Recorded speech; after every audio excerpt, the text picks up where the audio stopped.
Good afternoon, everyone. Welcome back. Hope you guys are back online.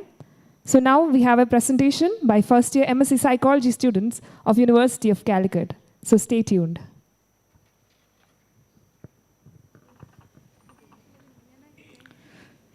നമ്മളിടങ്ങളിൽ നിന്ന് എൻ്റെ ഇടത്തിലേക്ക് മാത്രം ഒതുങ്ങിയിരുണ്ട നാളുകൾ. ലോകം മുഴുവൻ ഭീതി നിറഞ്ഞു വിറച്ചു. കോവിഡിൻ്റെ നാളുകൾ.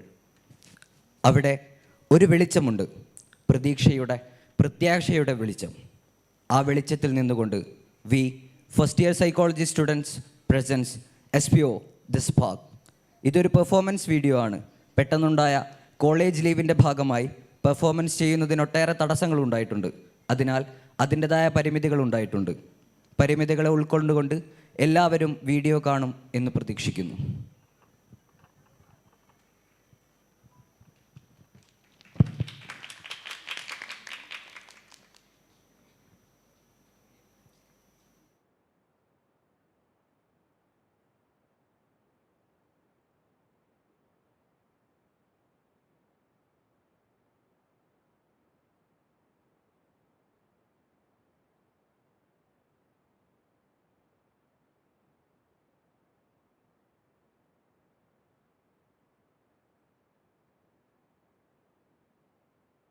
A full-fledged theatre had to be put on halt. But the spark of hope was kept alive. And the students have a short video presentation for you. Bits and pieces stitched together. Quite symbolic of the jigsaw puzzle we seem to be part of in between all these waves. We welcome you to Aspire Spark.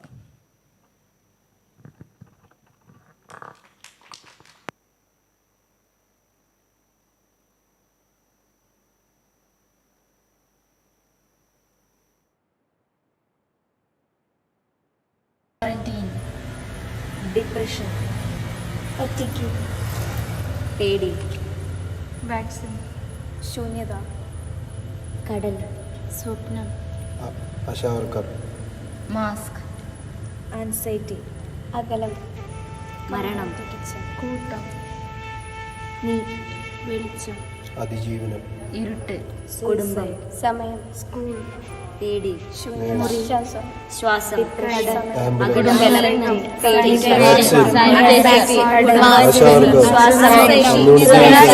അതിജീവനം, ambulance, vaccine, community, തരംഗം, depression, സമയം, കൂട്ടം, അതിജീവനം, മരണം.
എൻ്റെ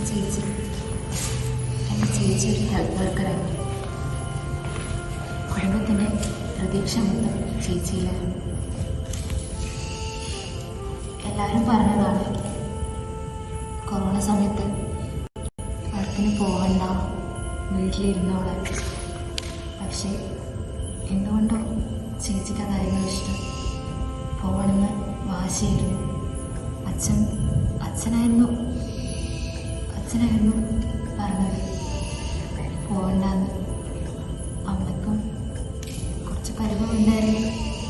എന്നാലും ചേച്ചിയുടെ ഇഷ്ടത്തിന് അമ്മയെ സമ്മതിച്ചു. പക്ഷേ ചേച്ചി പോയി. പിന്നെ ചേച്ചി അധിക ദിവസങ്ങളിൽ തിരക്കിലൊക്കെ ആയിരുന്നു. വിളിക്കും, വല്ലപ്പോഴും ദിവസത്തിലേക്ക് രാത്രിയിലൊക്കെ വിളിക്കും, അടുത്ത വിശേഷങ്ങൾ പറയും. പിന്നെ സമയം തീരെ ഇല്ലാതെയായി. പിന്നെ കോളുകളുടെ എണ്ണം കുറഞ്ഞു. പിന്നെ ഒരു ദിവസം പറഞ്ഞത് ചേച്ചിക്ക് കൊറോണ പോസിറ്റീവായിട്ടുള്ള കാര്യമാണ്. പിന്നെ കുഴപ്പമൊന്നുമില്ലാന്ന് വിളിച്ച് പറഞ്ഞു. അങ്ങനെ കുറച്ച് ആശ്വാസം വന്നു. പക്ഷെ പിന്നെയും ചേച്ചിയായിട്ടുള്ള കോണ്ടാക്റ്റ് കുറഞ്ഞു നന്നായിട്ട്. പിന്നെ കോളുകളെ ഇല്ലാതായി. എന്താ സംഭവിക്കുന്നതെന്ന് പോലും ഞങ്ങൾക്ക് അറിയില്ലായിരുന്നില്ല. എങ്ങനെയാ ആ ഒരു അവസ്ഥ പറഞ്ഞാൽ മനസ്സിലാവാത്തൊരു അവസ്ഥയായിരുന്നു ആ സമയത്ത്. വീട്ടിലെല്ലാവരും ആകെ ടെൻഷനായി. എന്താ നടക്കുന്നതെന്നറിയില്ല, എവിടെ ചേച്ചിന്നറിയില്ല, ഒന്നും അറിയില്ല. കുറേ ദിവസം ഞങ്ങൾ ചേച്ചിനെ വിളിച്ചാൽ കിട്ടില്ല. പിന്നെ ഒരു ദിവസം വിളിച്ചപ്പോൾ ചേച്ചി കോൾ എടുത്തു. പിന്നെയും ചേച്ചി പറയുന്നത് കുഴപ്പമില്ലെന്നാ. പക്ഷെ ചേച്ചിയുടെ വാക്ക് കേട്ടത് ഞങ്ങൾക്ക് അങ്ങനെ വിശ്വസിക്കാൻ തോന്നിയില്ല. പിന്നെ ചേച്ചിക്ക് ശ്വാസം മുട്ടൽ വന്നു. പിന്നെ അങ്ങനെ ഞങ്ങളൊന്നും അറിഞ്ഞിട്ടില്ല. ചേച്ചിനെ ആ സമയത്ത് കാണണമെന്ന് ഒരുപാട് ആഗ്രഹം ഉണ്ടായിരുന്നു. ചേച്ചിനെ കെയർ ചെയ്യണമെന്നുണ്ടായിരുന്നു. പക്ഷെ ഒന്ന് കാണാൻ കൂടി പറ്റിയില്ല.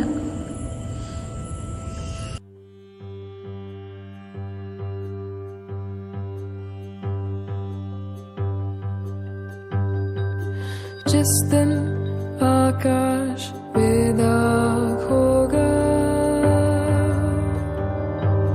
चेहरा चांद का साफ होगा,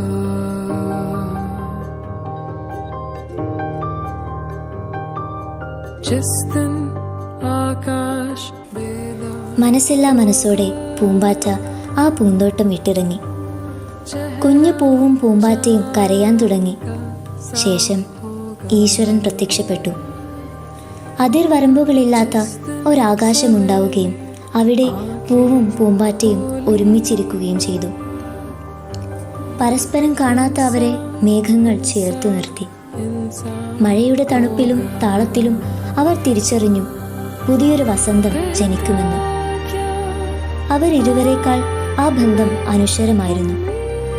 താഴെ ഒരുമിച്ച് കൂടിയ പൂക്കളും പൂമ്പാറ്റകളുമെല്ലാം അവരെ നോക്കി ചിരിച്ചു. അങ്ങനെ ആ ആകാശത്ത് അവർക്ക് വേണ്ടി മാത്രം അനശ്വരമായ ഒരു വസന്തം പിറന്നു.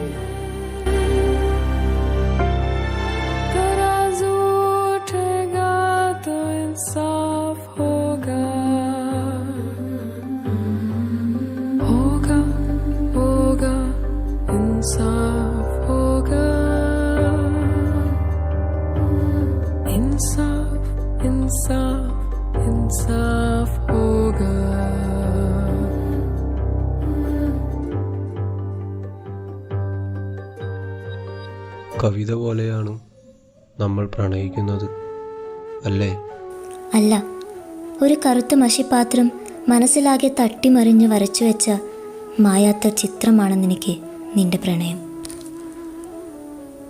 നീയും ഞാനും എന്നുള്ള യാഥാർത്ഥ്യത്തിൽ നിന്ന് നീ മാത്രമായി അവശേഷിക്കുകയാണ്. നീ മാത്രം.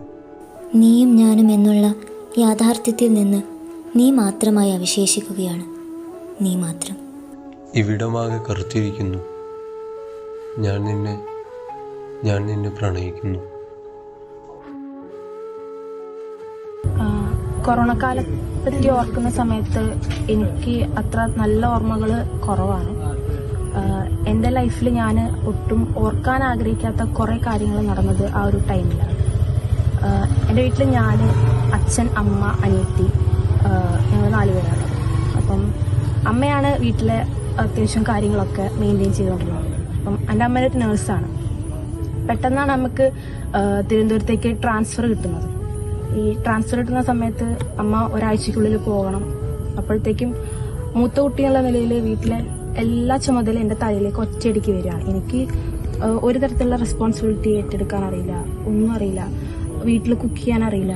അപ്പം അങ്ങനെ ഇരിക്കുന്ന ഒരു അവസരത്തിൽ എല്ലാ ഡ്യൂട്ടിയും ഒരേ സമയം തലയിലേക്ക് വന്നിരിക്കുമ്പം ഞാൻ അനുഭവിച്ച ആ കോൺഫ്ലിക്റ്റ് എനിക്ക് അത്രയ്ക്കും ബുദ്ധിമുട്ടുണ്ടാക്കിയിട്ടുണ്ട്. ഞാൻ ഡിഗ്രി ഫൈനൽ ഇയർ പഠിക്കുകയാണ്, എൻട്രൻസ് ഉണ്ട്, അപ്പം PGക്ക് എവിടെയെങ്കിലും ചേരണം. അത്രയ്ക്കും ഒക്കെ ആ ഒരു പഠിത്തത്തിന്റെ റെസ്പോൺസിബിലിറ്റി എൻ്റെ തലയിലുണ്ട്, വീടിന്റെ റെസ്പോൺസിബിലിറ്റി കൂടെ വന്നപ്പം ശരിക്കും ഞാൻ കുറെ ഒറ്റപ്പെട്ടു പോയിട്ടുണ്ട്. അച്ഛനെ ഹാൻഡിൽ ചെയ്യാന്ന് പറഞ്ഞാലും ഒരു ഭയങ്കര സ്ട്രിക്റ്റ് ആയിട്ടുള്ള ഒരാളാണ്, ഭയങ്കര പട്ടാള ചിട്ടയിൽ. എൻ്റെ അച്ഛൻ ഒരു ആർമി റിട്ടയർഡ് ആയിട്ടുള്ള ആളാണ്. സോ അച്ഛൻ്റെതായ ചിട്ടകളുണ്ട്, കാര്യങ്ങളുണ്ട്. പിന്നെ അനിയത്തി അവളുടെ എക്സാം കാര്യങ്ങൾ എന്ന് പറഞ്ഞ് ഭയങ്കര എക്സാമിന്റെ ടെൻഷനും കാര്യങ്ങളായിട്ട് അവളുടെ കൂടെ എപ്പോഴും ഒരാൾ വേണ്ടിയിരുന്നു. ആ സമയത്ത് അത്രയ്ക്ക് ടെൻഷനൊക്കെ ആയിട്ട് ഭയങ്കര സൂയിസൈഡൽ ടെൻഡൻസി ഒക്കെ കാണിക്കുന്ന പോലെ ഇടയ്ക്ക് നമ്മളാരും അടുത്തില്ലെങ്കിൽ അവളെ അത്രയ്ക്കും കെയർ ചെയ്തുകൊണ്ട് കൊണ്ടുപോകേണ്ടിയിരുന്നു. അപ്പം അമ്മയുടെ ആ റോളിലേക്ക് ഞാൻ എത്തുക എന്നുള്ള സമയത്ത് എനിക്ക് ഒരുപാട് കാര്യങ്ങൾ മാറ്റിവെച്ച് എനിക്ക് എന്താ പറയുക, അത്രയ്ക്കും സ്ട്രഗിൾ ചെയ്ത് നിൽക്കേണ്ടി വന്നിട്ടുണ്ട്. പക്ഷെ അമ്മ ചെയ്തതിന്റെ അത്ര പോലും എനിക്ക് ചെയ്യാൻ പറ്റിയിട്ടില്ല. പക്ഷെ എന്റെ ഫാമിലിനെ കുറച്ചൊക്കെ ആ സമയത്ത് സപ്പോർട്ട് ചെയ്യാൻ പറ്റി എന്നുള്ളത് എനിക്കൊരു പ്രൗഡായിട്ട് തോന്നിയിട്ടുണ്ട്. പക്ഷെ ആ സമയത്ത് എനിക്കെന്താണ് പറയാനുള്ളത്, ഞാൻ എന്താണ് ഉള്ളിനെ അനുഭവിക്കുന്നത് എന്ന് മനസ്സിലാക്കാൻ ശരിക്കും ആരും ഉണ്ടായിരുന്നില്ല. ഒന്നും എനിക്ക് ശരിക്കും എനിക്ക് തന്നെ മനസ്സിലായിട്ടുണ്ടായിരുന്നില്ല ഞാൻ എന്ത് അവസ്ഥയിലൂടെ കടന്നു പോകുന്നു. ഒരു കൺഫ്യൂസ്ഡ് സ്റ്റേറ്റ് ആയിരുന്നു സത്യം പറഞ്ഞിട്ടുണ്ടെങ്കിൽ. ആരെയും കാണാൻ പറ്റുന്നില്ല, സംസാരിക്കാൻ പറ്റുന്നില്ല. ഒരു വെറും ഫോണ് അല്ലെങ്കിൽ അടുക്കള, ഒരു ഓൺലൈൻ ക്ലാസ്സൊന്നും കേൾക്കാറോ ഇല്ലായിരുന്നു. എനിക്ക് പേടിയുണ്ടായിരുന്നു, ഞാൻ എവിടെയെങ്കിലും PGക്കോ എവിടെയെങ്കിലും കയറാൻ പറ്റുമോ, എവിടെയെങ്കിലും എത്തുമോ, അല്ലെങ്കിൽ ഇതിങ്ങനെ തന്നെ ആയി പോവോ. എനിക്ക് എന്താ പറയുക, എൻ്റെ പീരീഡ്സും കാര്യങ്ങളൊക്കെ ലേറ്റ് ആവാൻ തുടങ്ങി. എനിക്ക് തടി വെക്കാൻ തുടങ്ങി.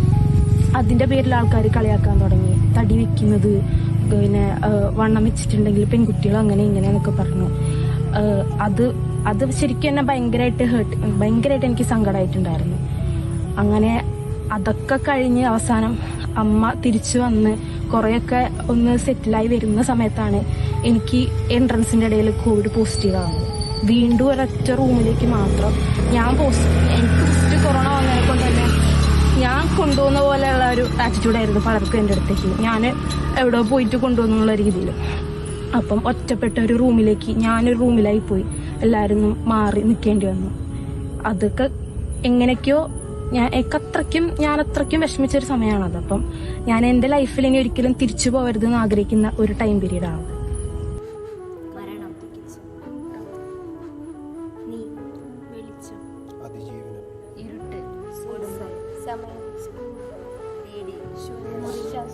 ശ്വാസം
जिस दिन आकाश बेदाग होगा,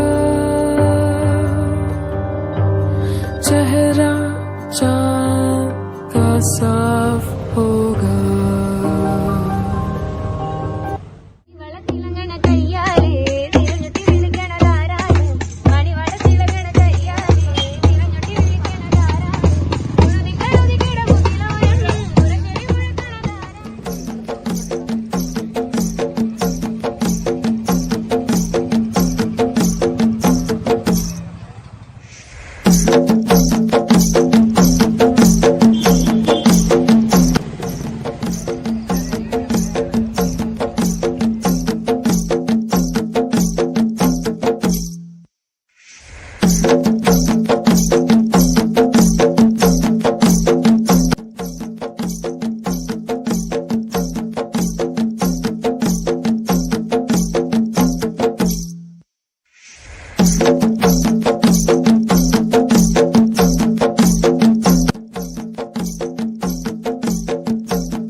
ക്യാമ്പസിനെ പറ്റി പറയുകയാണെന്നുണ്ടെങ്കിൽ ഇവിടുത്തെ ഏറ്റവും നല്ല ഉപകാരം എന്ന് പറയുന്നത് ഏറ്റവും നല്ല സൗഹൃദങ്ങളാണ്. തീർച്ചയായിട്ടും ഏതൊരു ക്യാമ്പസിനെയും പോലെ നമ്മളെ ക്യാമ്പസിനെയും വ്യത്യസ്തമാക്കുന്നത് നല്ല സൗഹൃദങ്ങളാണ്. വ്യത്യസ്ത ഏരിയകളിൽ നിന്നുള്ള വ്യത്യസ്ത സ്വഭാവങ്ങളുള്ള ആൾക്കാർ എല്ലാം ഒത്തുകൂടുന്ന ഒരിടാണ് ക്യാമ്പസ് എന്ന് പറയുന്നത്. പിന്നെ രാത്രിയിലാണ് ഇവിടെ എല്ലാവരും മെയിനായിട്ട് വന്നിരുന്ന് പരിപാടികളും സംഭവങ്ങളും ഓരോ വ്യത്യസ്തമായ പരിപാടികളും ഉണ്ടാകും. ക്യാമ്പസിൻ്റെ ഏറ്റവും രസമുള്ള ഒരു ടൈം പറഞ്ഞാൽ രാത്രിയാണ്. കാരണം രാവിലെ എല്ലാവരും ക്ലാസ്സിനൊക്കെ പോകും, ഇങ്ങനെ വൈകുന്നേരം ഈ ഒരു ടൈമൊക്കെ ആകുമ്പോഴത്തേനും എല്ലാവരും വരും. പിന്നെ മെസ്സിൽ നിന്നൊക്കെ ഫുഡ് കഴിച്ചിട്ട് നൈറ്റ് ഇറങ്ങിക്കഴിഞ്ഞാൽ ഒരു മണി 2 മണി വരെയൊക്കെ തന്നെ എല്ലാവരും ഉണ്ടാവും. ഇവിടെയൊക്കെ ട്രാപ്പിലൊക്കെ ഭയങ്കരമായിട്ട് രസം. നല്ലൊരു നമുക്ക് രാത്രിയും പകലും ഒരുപോലെ എൻജോയ് ചെയ്യാൻ പറ്റുന്ന ഒരു കാലമായിട്ടാണ് നമുക്ക് ക്യാമ്പസിൽ തോന്നുന്നത്.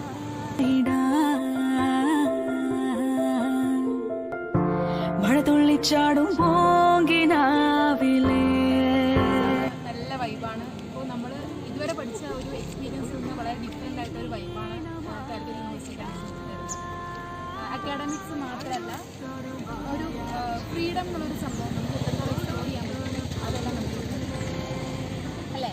അതെ, വളരെ 24 hours ക്യാമ്പസാണ്. പാർക്കുണ്ട്, സ്റ്റേഡിയം ഉണ്ട്, ഇല്ലാത്തതായിട്ടൊന്നുമില്ല. നമുക്ക് എല്ലാ കാര്യം പുറത്തൊന്നിനും പോകേണ്ട ഒരു കാര്യം വരുന്നില്ല. ലൈബ്രറി ഉണ്ട്, 24 hours റീഡിംഗ് റൂം ഉണ്ട്. ഇതിനെപ്പോലെയുള്ള പഠിക്കുന്ന കുട്ടികൾക്കൊക്കെ വളരെ ഉപകാരപ്രദമായിട്ടുള്ള കാര്യമാണ്.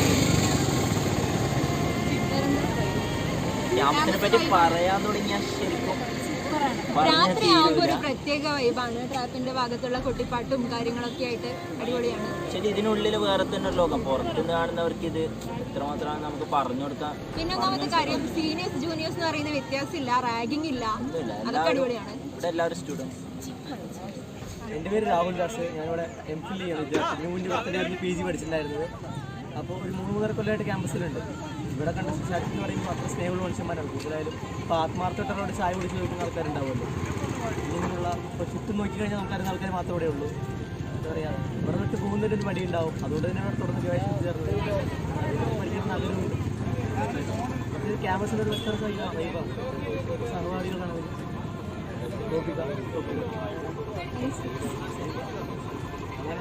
വൈകുന്നേരങ്ങൾ കൂടുതൽ ഓർമ്മിക്കുന്ന ക്യാമ്പസാണല്ലോ. അപ്പോഴത്തേക്ക് ഫസ്റ്റ് ഇയർ സെക്കൻഡ് ഇയർ അങ്ങനെ ഇല്ലാതെ അത്രയും ബന്ധങ്ങൾ നടത്തി.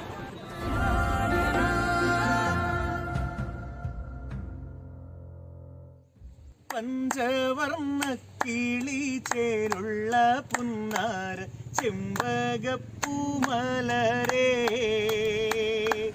പഞ്ചവർണ്ണ കിളി ചേരുള്ള പുന്നാര ചെമ്പകപ്പൂമലരേ, കണ്ണൊന്നടച്ചാലോ കാണും കണ്ണിനഴകുള്ളോളേ, പൊന്നും പൂവേ നിന്നെ കാണാൻ പട, പൊന്നും പൂവേ നിന്നെ കാണാൻ എന്തോരഴകാണെന്നേ ചെമ്പകപ്പൂമല.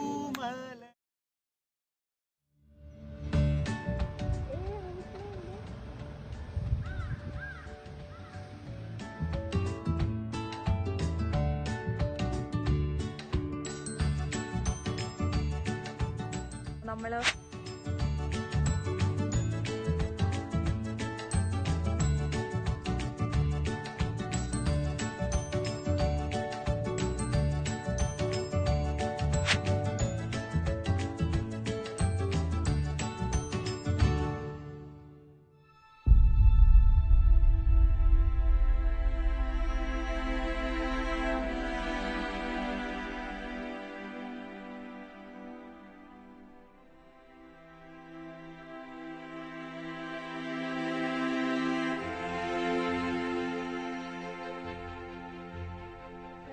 I'm Fatima Zahra, first MSc Applied Psychology, Department of University, CALICUT University. Hello, I'm Fatima Musina. Hello, I'm Alistair Thomas. So, ഇന്ന് നമ്മൾ നിൽക്കുന്നത് കേരളത്തിലെ ഏറ്റവും ലാർജസ്റ്റ് യൂണിവേഴ്സിറ്റി ആയ കാലിക്കറ്റ് യൂണിവേഴ്സിറ്റിയുടെ മുന്നിലാണ്. University is established in 1968. It's a full-fledged university and with 25 departments of postgraduation and research departments and 395 affiliated colleges running throughout the Kerala. And this is a full-fledged university directing young millions of men and women to access meaningful education. CH Muhammad Koya, KP Keshav Menon, C Achyuta Menon തുടങ്ങിയവരുടെ വിഷ്ണുറീസിൽ ഉണ്ടായ ഒരു ലോകത്തിലെ തന്നെ ഏറ്റവും പ്രശസ്തമായുള്ള ഒരു യൂണിവേഴ്സിറ്റിയാണ് നമ്മുടെ Calicut university. 580 മീറ്ററുള്ള ഈ യൂണിവേഴ്സിറ്റിയിലൂടെ നമുക്ക് ജസ്റ്റ് ഒന്ന് പോകാം. നമ്മൾ യൂണിവേഴ്സിറ്റിയിലേക്ക് കയറി വരുമ്പോൾ ഫസ്റ്റ് രണ്ടായിട്ട് റോഡ് തിരിയുന്നത് ഇവിടെയാണ്. ഇതിൽ ഒരു സൈഡിൽ നമുക്ക് കാണാം EMS സെമിനാർ കോംപ്ലക്സ്, അതുപോലെ തന്നെ ഈ സൈഡിലുള്ളത് നമ്മുടെ ഗസ്റ്റ് ഹൗസാണ്.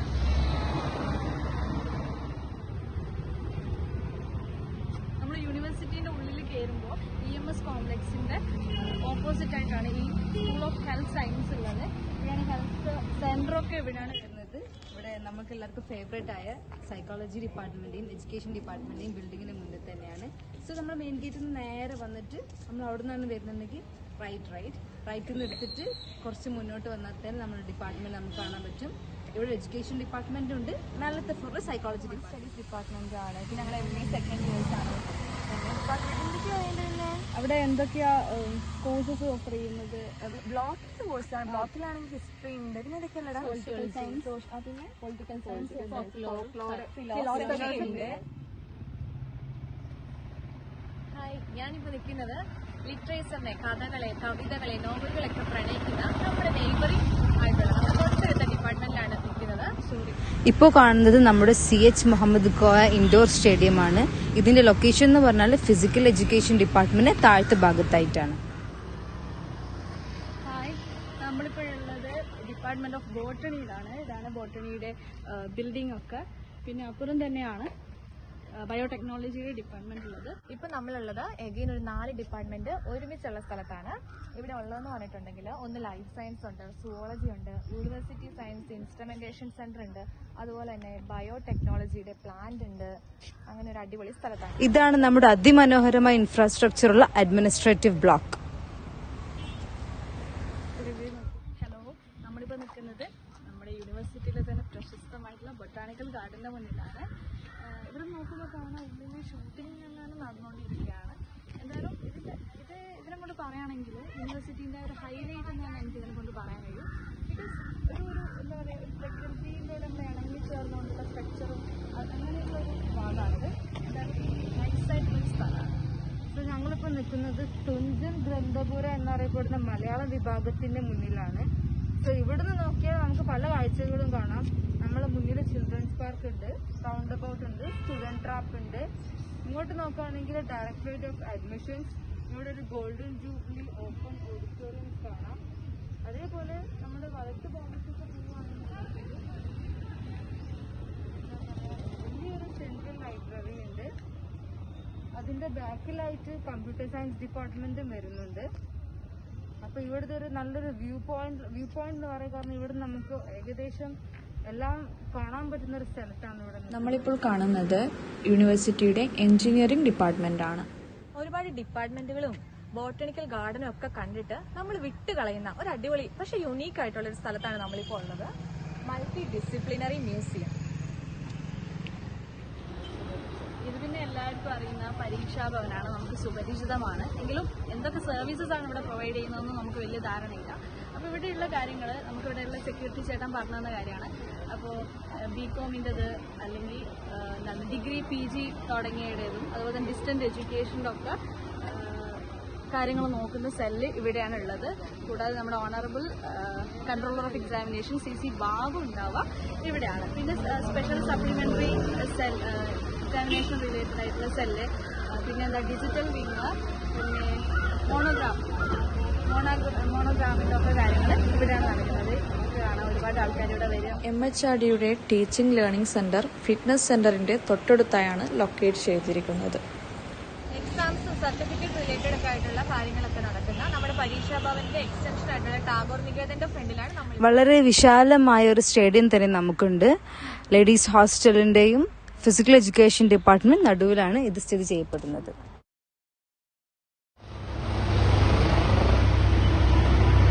ഇവിടെയാണ് നമ്മുടെ യൂണിവേഴ്സിറ്റിയുടെ ബിസിനസ് സ്റ്റഡീസ് ഡിപ്പാർട്ട്മെന്റ് സ്ഥിതി ചെയ്യുന്നത്.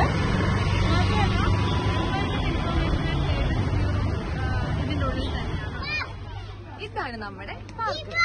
വൈകുന്നേരങ്ങളിൽ ചെറിയവരെന്നില്ല, വലിയവരെന്നില്ല, കപ്പിൾസ് എന്നില്ല, ബാച്ചിലേഴ്സ് എന്നില്ല, എല്ലാവരും ഒരുപോലെ ആഘോഷിക്കാൻ വരുന്ന ഒരു നല്ലൊരു ഇതാണ് ഈ പാർക്ക്. പ്രത്യേകം പറയണമെന്നില്ല, എല്ലാരും പറഞ്ഞോട്ടോ.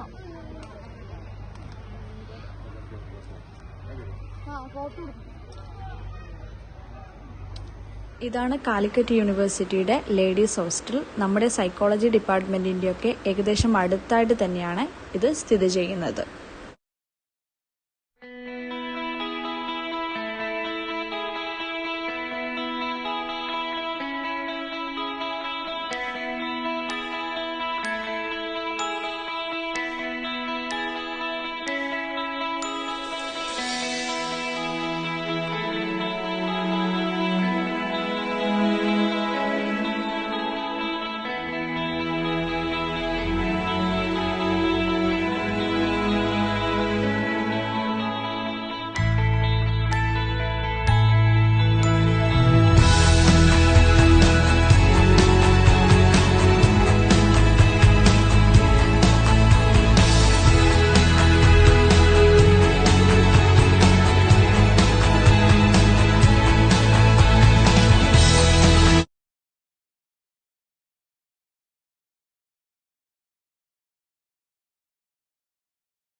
participants can unmute and ask, and we will be mentioning that when the session starts, that they have the control for unmuting and asking. And the participants who are here, they will have the mic, and they would. And you're okay with all the, if there are interruptions, that should be fine. I'm okay. Radha, are you okay? Yeah, I'm saying we may or may not find our way back, but I think that's okay. Yeah. That's okay. Yeah, it's a conversation. We'll go where the path takes us. Yeah. That's the idea, like make the road by walking sort of thing.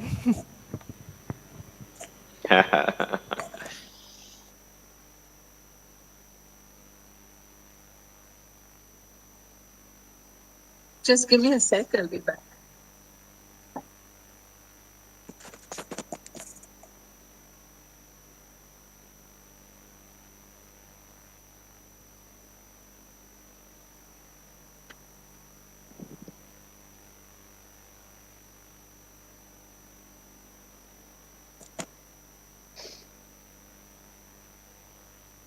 Oh, you've got your actual coffee cup, Radha.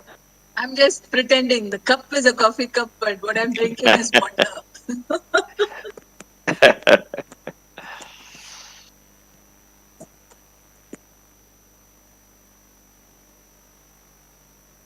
Yeah, see, if this had been offline and we were at the University of Calicut, Rajni would have made sure we had coffees, no?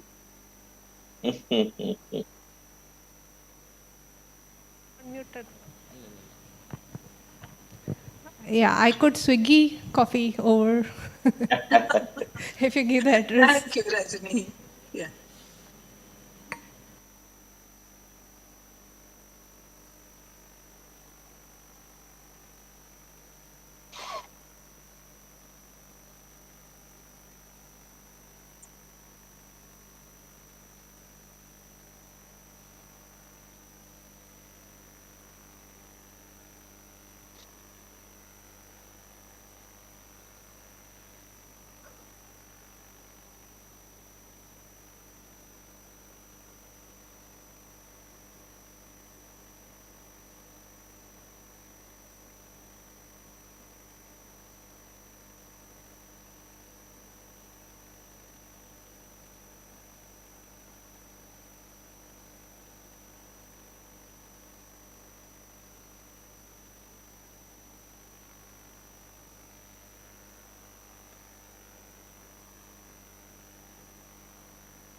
Yes, so we're back again.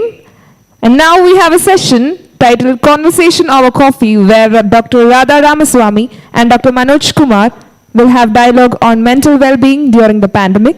Before we start the session, we'll give a brief description about our speakers.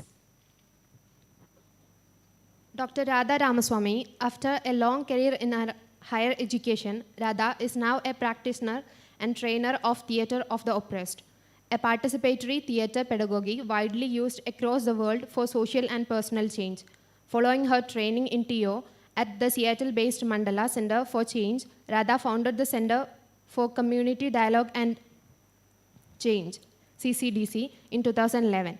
CCDC offers workshops and training across different cities in India and abroad for diverse communities, creating spaces for dialogue and on issues of importance. Radha works in the areas of education, healthcare, and mental health.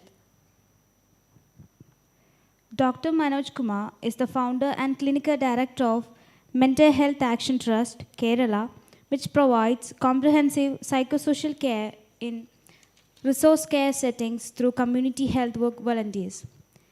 MHAT provides free, good quality, comprehensive, long-term care at any one time for more than 5,500 economically backward patients in the community through more than 50 centers in Kerala, India. Dr. Manoj Kumar was awarded the Volunteer Psychiatrist of the Year 2014 by the Royal College of Psychiatrists and the Fellowship of the Royal College of Psychiatrists in 2015. He has been selected for Ashoka Fellow for the year 2017. Ashoka Innovators for the Public, based in USA, is one of the largest networks of social entrepreneurs worldwide with partners in 70 countries. This international network has been driving and supporting the social sector by offering a platform for people dedicated to changing the world. He joined the world's largest and most influential network of social entrepreneurs in recognition of his decade of visionary work in establishing the MHAT model and expanding its impact. Over to the speakers.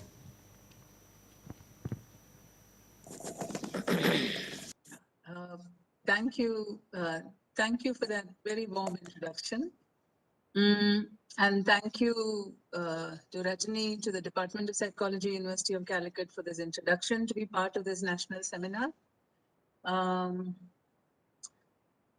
Manoj, maybe after you, we can kind of talk about how we begin this conversation. Yeah. Yes. I wanted to first of all echo what Radha has just said. Thanks for the invitation, and I'm pleased to be here.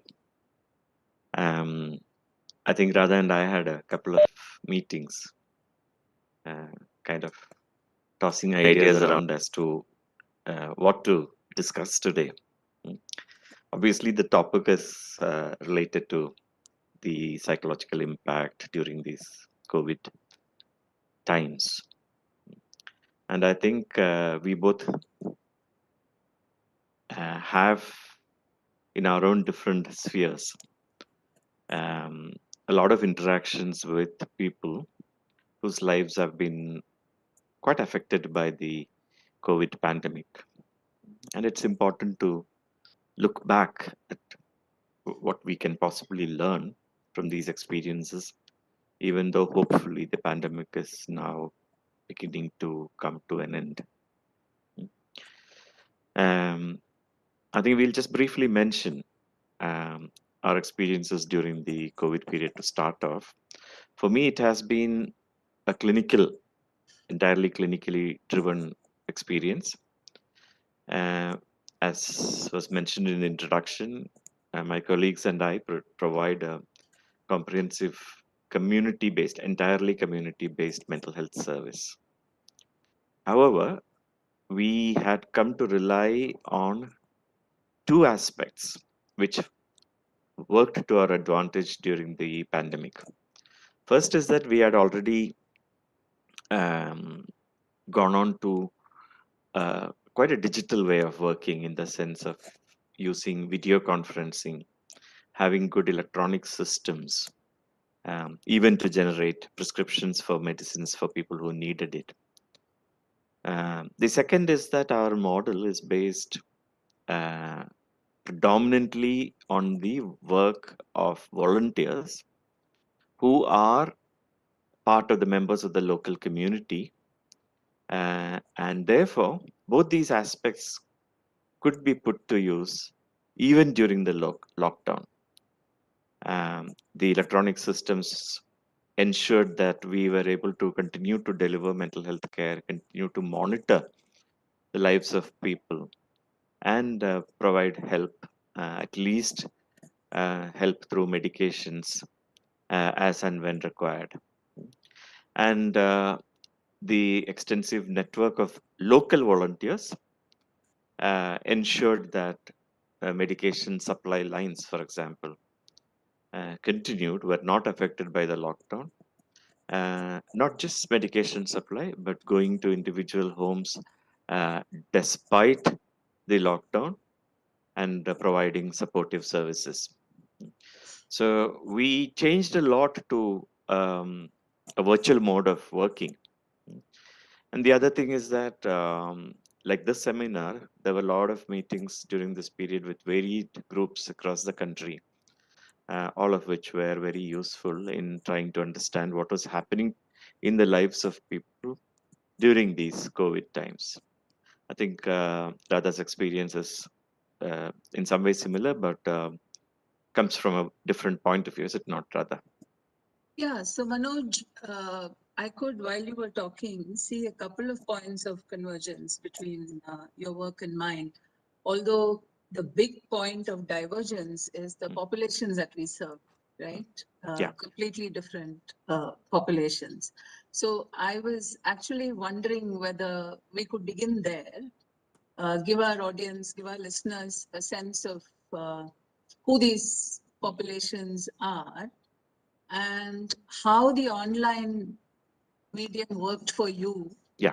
For this specific population, True. So maybe I'll also very quickly say something which is like a background, and then we could talk about the people that we work with, and then the work will kind of come into relief a little bit better, maybe. Yeah. So, I mean, first of all, I think I'm going to adapt something that you have said, Manoj, elsewhere, where you say that mental health is too important to be left to specialists, to kind of justify my being here. So I come from education, but I work with something called Theatre of the Oppressed. And Manoj, you attended a 6-day training in a very, very similar methodology. Absolutely. Something that's based on Theatre of the Oppressed, but now called Theatre for Living. So you know what I'm talking about, right? Absolutely. I mean, one cannot imagine this being done online.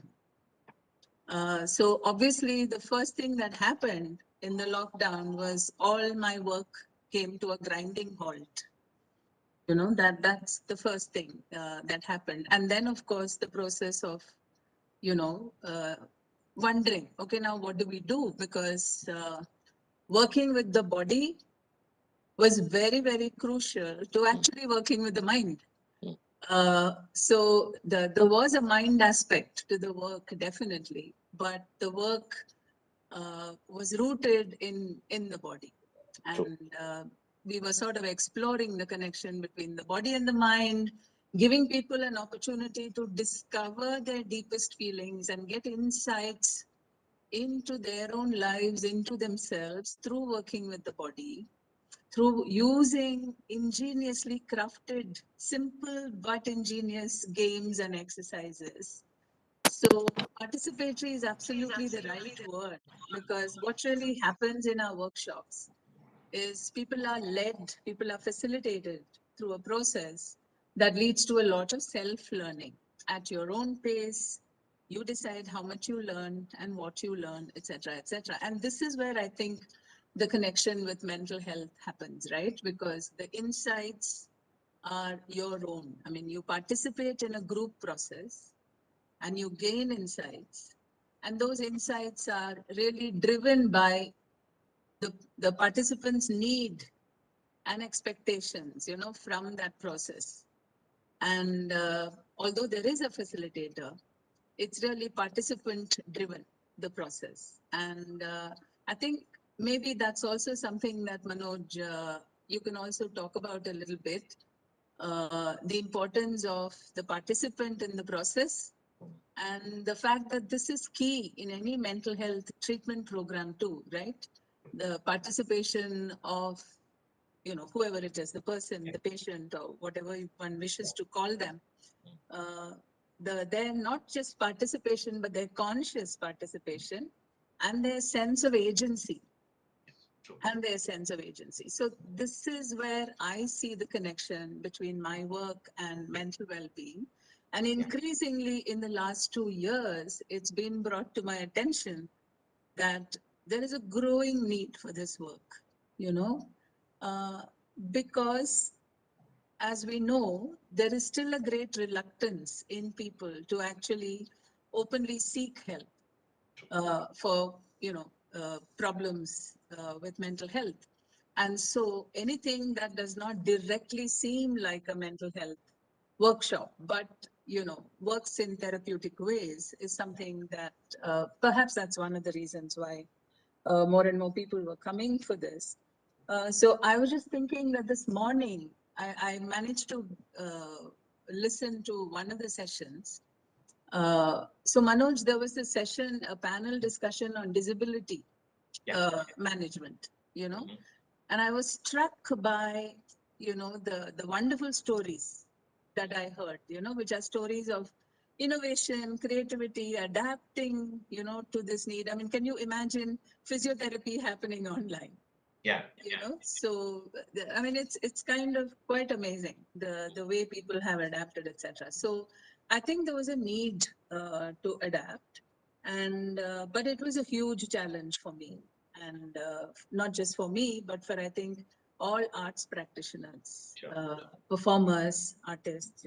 It was a huge challenge. But the couple of things that I felt listening to you were, which were also the motivating reasons for me to adapt and find ways to work online. One is the need to reach people. As you said, support had to reach, care had to reach, deliveries had to be made, So one has to find a way. And the population that I work with is urban, educated, middle class, largely. And while this is a minority, a privileged minority in a country like ours, the problems that they face during the pandemic are no less real. And I'll go into that a little later, but one of the severest problems was isolation, and for many people, loss of livelihood, especially people who work in the arts arena, right? I mean, people who are performers or doing arts-based work. I think for them, there was no work at all. People who were attached to schools or colleges, suddenly work stopped. And so there was a need to sort of, okay, so the other point from what you said, and I'll connect it to this, is the community, the importance of the community. And in the kind of population that I work with, what is community? That needed to be defined. Whereas I'm assuming that the people that you work with are in a physically located sense. Community is also geographic, right? I'm assuming that there is a geographical definition to community. Whereas the people that I work with are not, in that sense, part of a community. And so maybe I'll come to that a little later after listening to you, but this is something that I do want to talk about. The most important thing I think that happened for CCDC during the pandemic was a creation of a community online of people who were practitioners of theatre of the oppressed, people who had trained with us, about 250, 300 people spread out across the nation and beyond. And we just came together online. We started meeting once a week, Saturday evenings, very early on in the pandemic, April or so. And we continue to meet now. And our 50th session is actually coming up, the next session.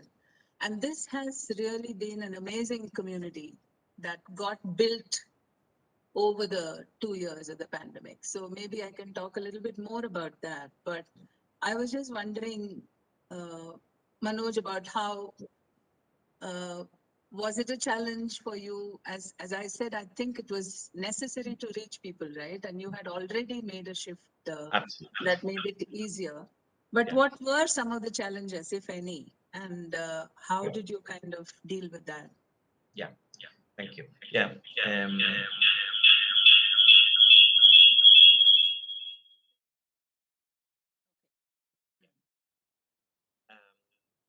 Several points which I picked up from what you just said. And before I answer the question,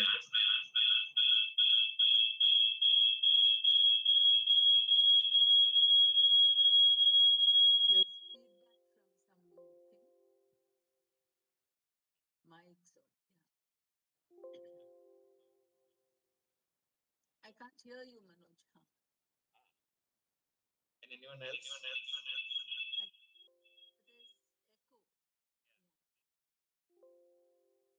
Rajini or any of the organizers?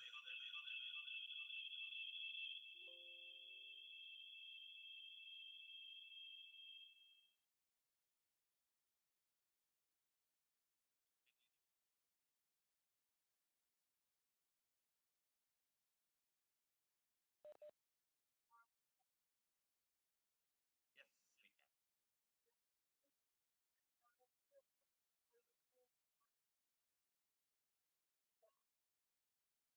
I am speaking through the system itself.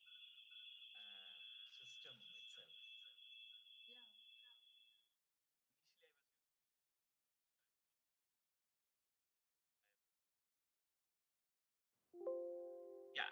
Can you hear me?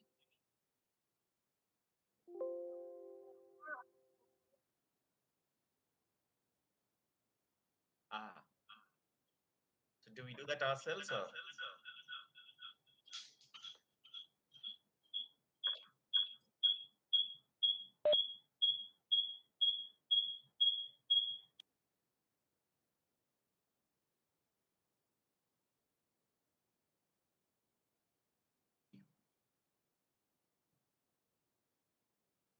Okay. Okay.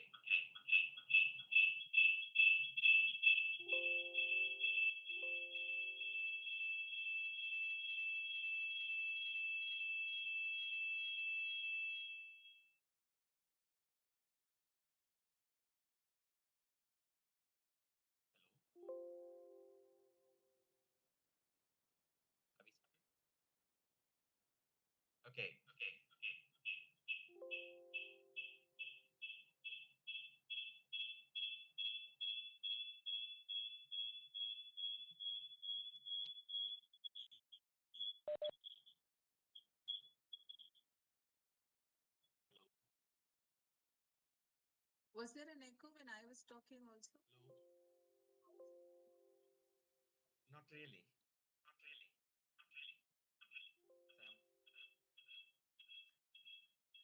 Am I the problem?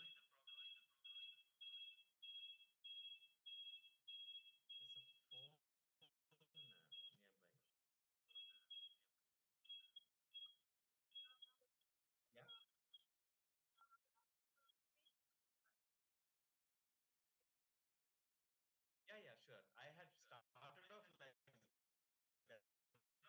I took it off. Okay, I'll wear that. Just get that.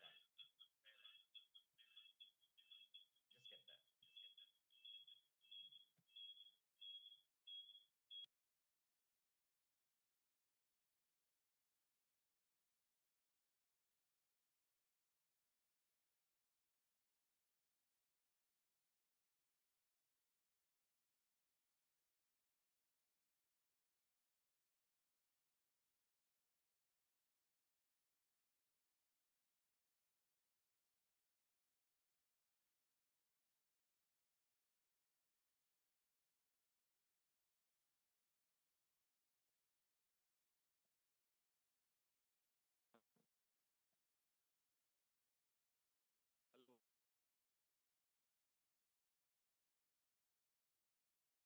Can you hear me?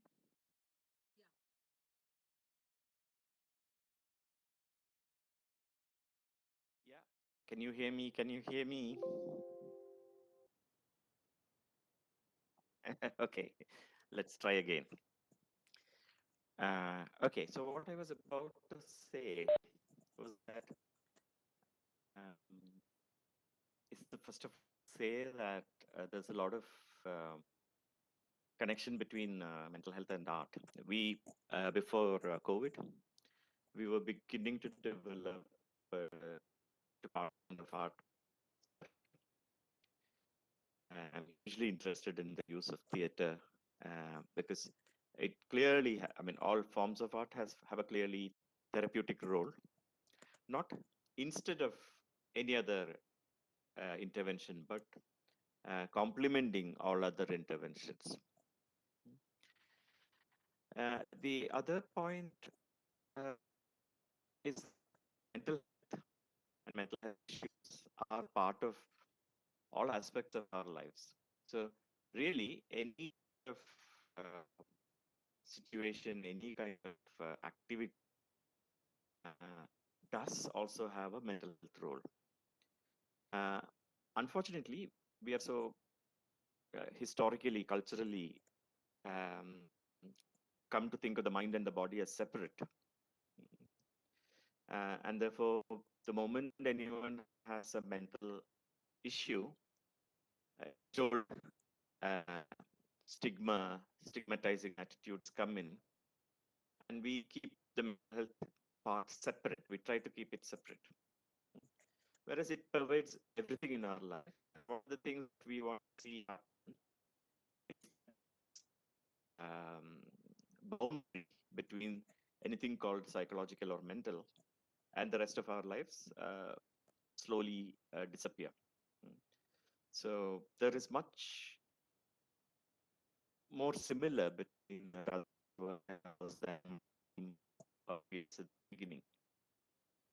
Now, in a way, our shift to a more virtual way of working during the COVID times was more of a hybrid model, because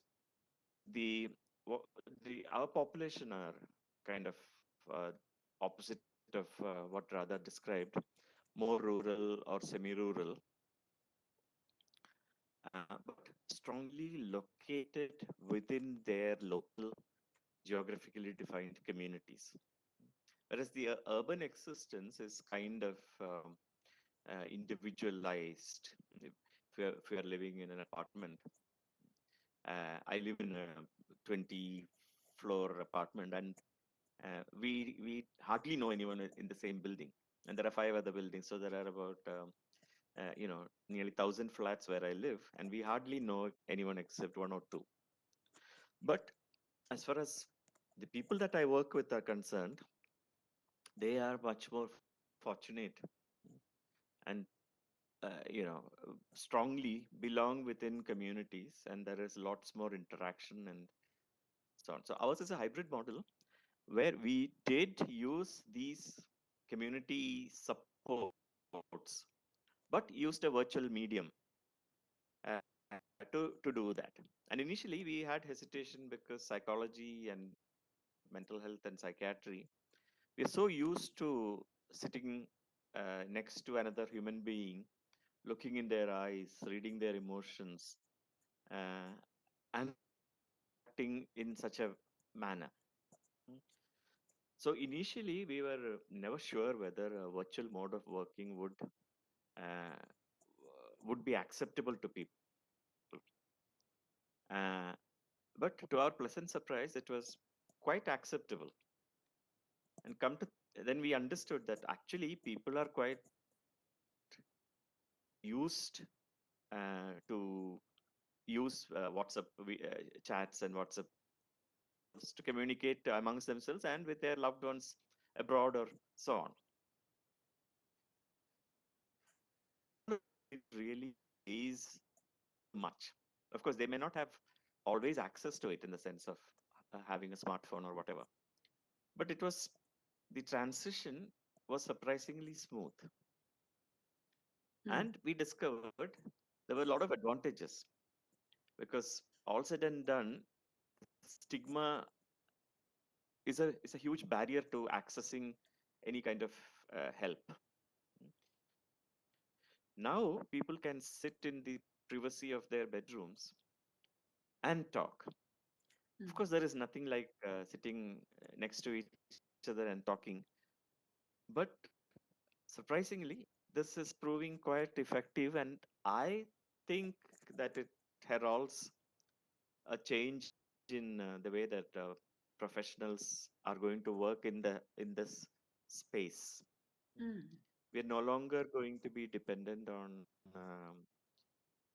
buildings and being in actual physical contact, and that is not just for the helping professions, but even other professions, I think, have adapted quite well to a remote way of working. Of course, that brings in additional pressures, mm, especially as we discussed, rather, for women. Working from home has been a huge challenge. And again, unique stresses are put on them, particularly in our cultural context of male dominance and so on. So when we come back to discussing the actual issues, I think that is one thing that we need to talk about: the how the kinds of stresses people face, particularly subgroups like students, women, uh, unwell groups like people for whom contact means more, such as the elderly, people attending care centers, people attending institutions for intellectually disabled. All of them who are now facing new challenges. So while most of the people have made the transition well, it has made the situation worse for some subgroups. Yes. I think that mirrors your experience also, isn't it, Radha? Yeah, absolutely. Dr. Radha, I was just wondering, for the more privileged community that Radha was talking about, I wonder whether the need for a community became even grave with the lockdown, and did you see that? Did you see anything similar in the community that you were working in? Because already you said that they already had a community, or did the dynamics change for the privileged and the not so privileged is what I'm wondering, especially with respect to community relationship and how that affects the mental health. Radha, do you want to go first? So mine is a long answer. So Manoj, if there's something that you want, since you're already talking about community in the populations that you work with. Yeah. No, for us, um, it's a temporary phenomenon. As soon as the lockdown was lifted, people started moving. They didn't lose the community they had at any point in time. Okay. It was just an inconvenience. And many of the people that we care for actually got better care because there were people going in, visiting regularly, making sure that their needs were being well met, whether it was for physical needs such as food, or medical needs, or psychological needs. So in that sense, the communities that we are part of didn't struggle in this aspect. Of course, the other aspect that Radha mentioned earlier of the economy, when we talk of psychological impact of COVID, actually it is not the impact of the virus or the infection. That people survive very easily. There may be, initially there might have been apprehensions and but once the pandemic settled, I haven't seen a lot of anxiety around the illness as such. And again, in our kind of populations, not even anxiety about whether they'll be the next one to catch, spending months in isolation, not seeing their neighbors. None of that was there because it is impossible when people live in impoverished conditions. Those kind of luxuries are not there, that we can close the door of our flat, order food through Swiggy, and continue in that bubble. But what really hurt was the economic implication, the loss of jobs, the loss of employment, sometimes permanently, and small businesses folding. as in roadside eateries, or that type of places. So many, the impact has been of the lockdown, the restrictions, and the economic problems that have come out of it. The pandemic was just the backdrop. Yeah. So I want to quickly add something to what you said about the arts and mental health. Then talk about why hybrid forms or, the transition to the online was so acceptable to people, and then connect it all with this whole idea of community. I think our whole education and training is about compartmentalizing things, putting either people in boxes or experiences in boxes, everything neatly labeled so we can deal with things one by one in a very organized way. But that's not how life happens, right? And so the reason why arts-based therapies, and especially theater of the oppressed and methods like that, pedagogies like that, I think are effective when people want to address their own mental issues, or say work with groups addressing mental health issues, is because they look at it not as an individual's issue, but as a problem that's rooted in its context, that needs to be understood as part of a large social, economic, political, cultural context. And when that happens, I think there is a more flexible and a better understanding of the issues. Because, for example, a Dalit girl's experience of a mental health issue is not the same as somebody else's. Somebody who doesn't have the experience of being a Dalit and the experience of being a woman as part of the experience of mental health. So it could impact access. It could impact how everyone is perceiving this person and their problems, etc., etc. So I think definitely in arts-based approaches, I think there is a more open way to understand mental health as it happens. The reason why I think this was also acceptable, and it surprised me too, why were people so ready to adapt? I was not ready.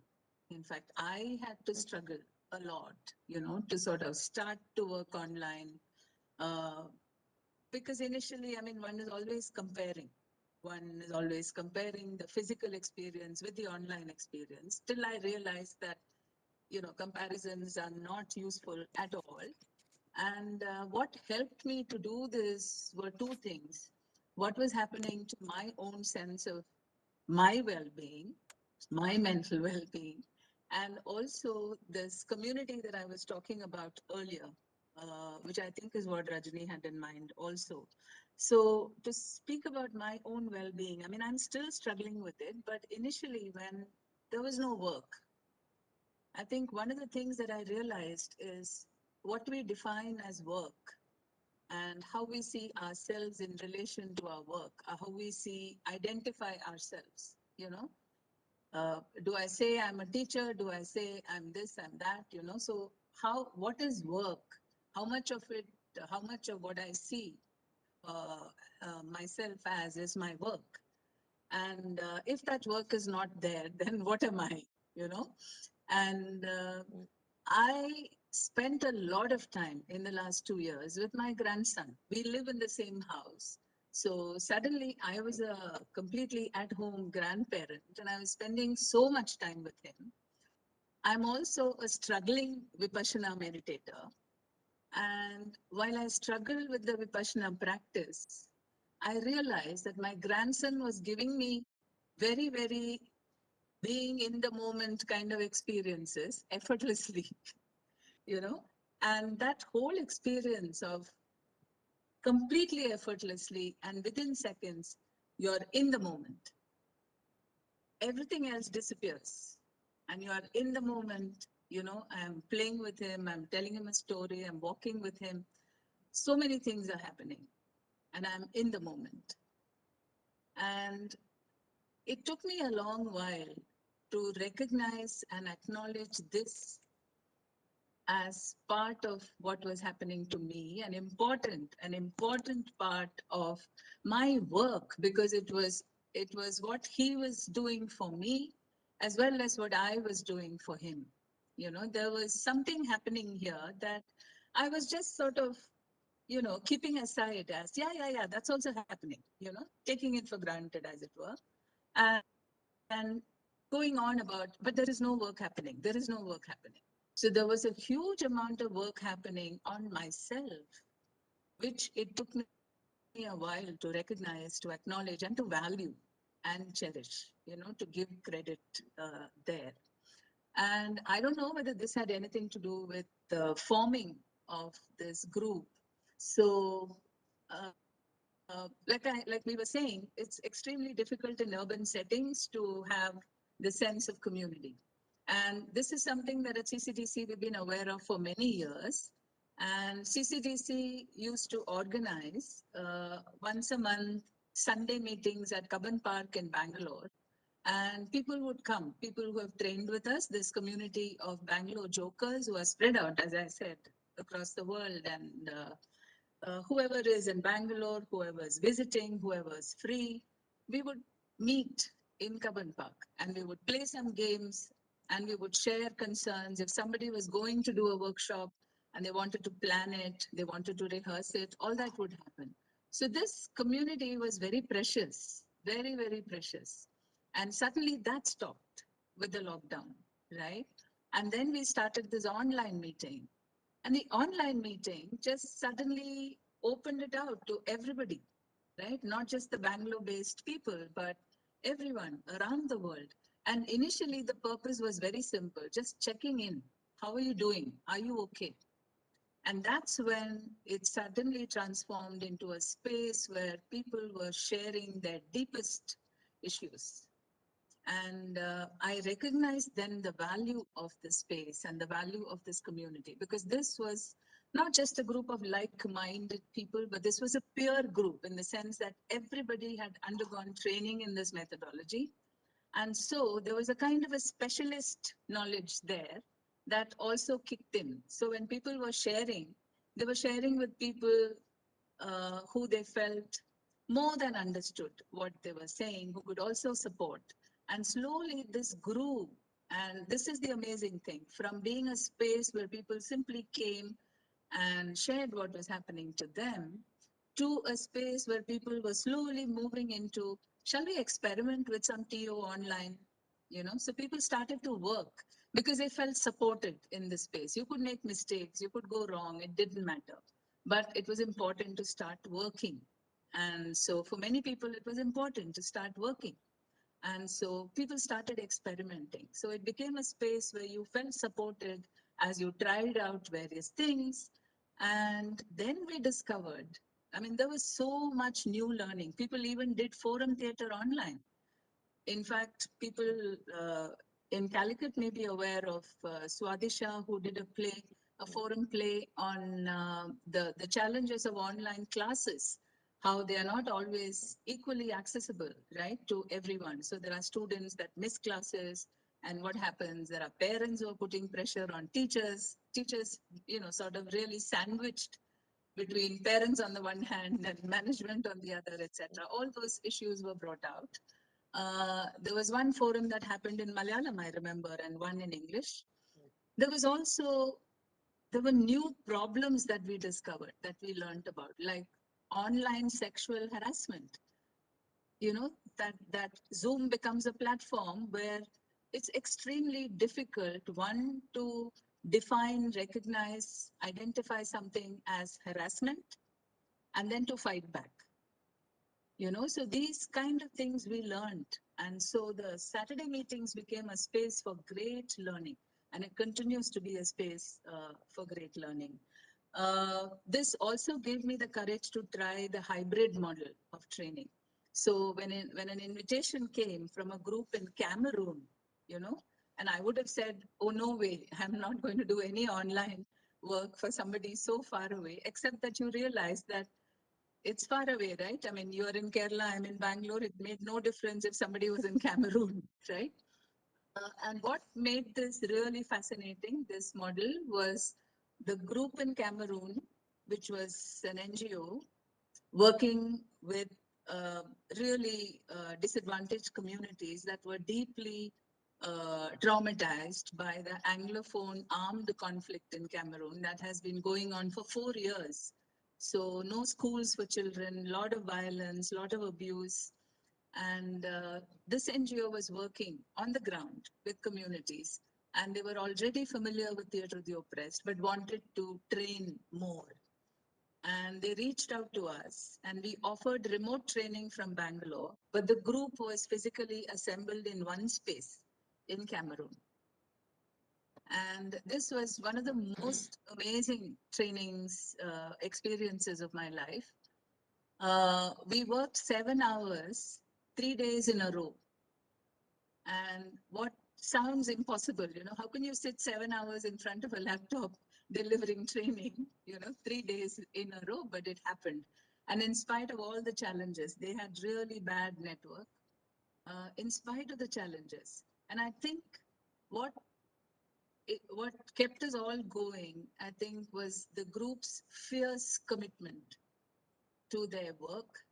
And I think that is my biggest takeaway also from this experience.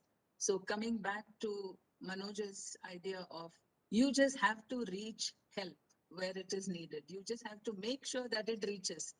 You work, you use whatever means you have to, you use whoever is available, and you just make sure that it reaches. So this training I knew was important to them, was vital. They needed it to go work with communities.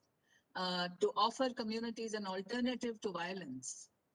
And when you look at it from that perspective, that, like, for example, I'm not familiar, although I read the papers and we all hear about it, I don't have lived experience of Kashmir, but it's very similar. It's very similar as I, listen to the stories of Cameroon. But this became very real, but because I was working with these people and their stories I was listening to, this became very real. And so this training that I was offering, what I was left with was, one, truly inspired by the courage of this group, but two, so grateful that I had something to offer to them. And I think that is what has kept me going.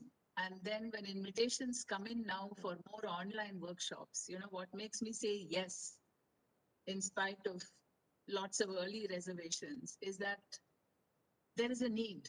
There is a need. And if you can meet whatever percentage of that need, and I think this is where I think, Manoj, you and I talked about this a little bit, about why I feel this is acceptable to people, because I think we are still discovering the full impact of the pandemic. I think we are still discovering what is happening to us, what has happened to us. And I think a lot of it is still invisible. And sometimes in my workshops, something is just under the surface and it so readily is revealed. And, when people work with it, it has surprised me quite a lot. Yeah. Sorry, I've talked quite a lot, but I warned you that it would be a long answer. Yeah. All right. So, Yeah, I think what we both are saying is that there is a universality of human experiences. Our differences are, I've always felt, less than what is common to us. I worked in different states in the country and abroad also, but what has always struck me is the universality of human experiences. So in this kind of prolonged crisis situation, it has brought to fore, in whichever country we live in, a lot of anguish, a lot of adaptation to a changed situation. And as you said, the only important thing is that we reach out, we try to meet the need as much as possible. However, there is one challenge which I think I should mention. which was kind of unique to us.